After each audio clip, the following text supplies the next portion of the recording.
Honorable, thank you very much for joining us. Would like to know what measures will be taken to ensure the continued integrity and security of the national ID system during this extension period. Thank you, Sheila. Good evening. We have a number of measures in place, including but not limited to, of course, the legal ones.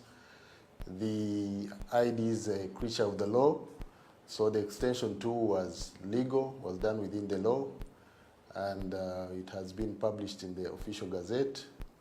Secondly, we have embedded features within the ID itself, which are timeless.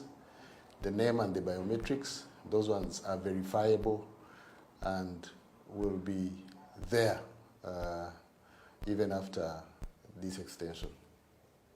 In your view, will the extension affect the ability of citizens to access their essential services? We're talking about voting and healthcare and also using the banks.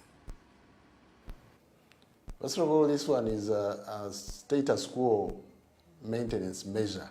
It's not a substitute for the new ID.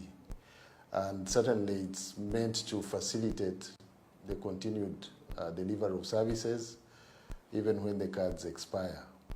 That said, we think by voting time we shall have issued new IDs, but for the other services, before the issuance of new ones, the extension is meant to ensure that there is no disruption. Honorable, does the extension in any way affect those that would want to get new IDs? To the contrary, no. Like I said, this is not a substitute for the new ID. It's just a stopgap.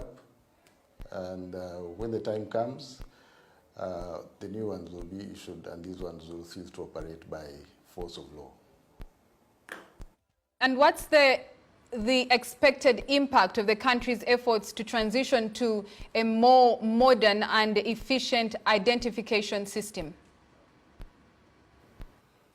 Technology, Sheila, is scalable, and what we are using now, the system we are using is both paper-based, the ID, and then also the software.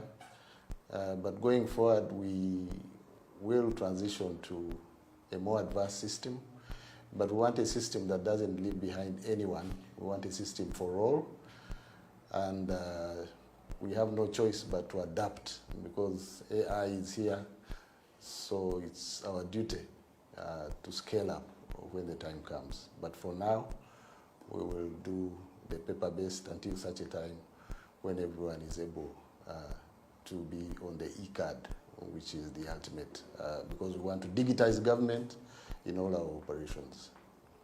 Thank you very much, Honorable, for joining us tonight.